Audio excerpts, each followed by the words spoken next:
Yan, meron tayo ditong cream densada, dalawa din. Isang mangga, tsaka isang chocolate chips pang toppings natin.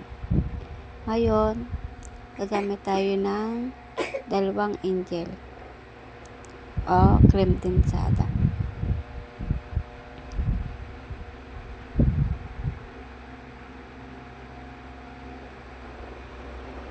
Gagawa pala tayo ng ice cream mango with chocolate. Let's go! Yan, nahiwa na natin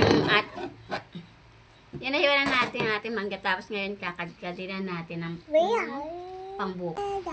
Yan, sasalin na natin yung ating gatas. Natin yung ating kondensada. Guys, galing pala yun sa rep. Kaya ganyan.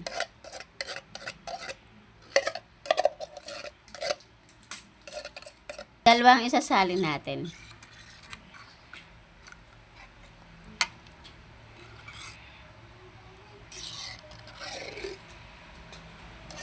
Yan ngayon, haluin natin. Imimix natin. Lalagay na pala natin yung ating kinadkad na mangga.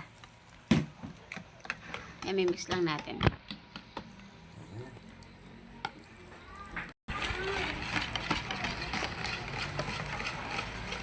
Baba,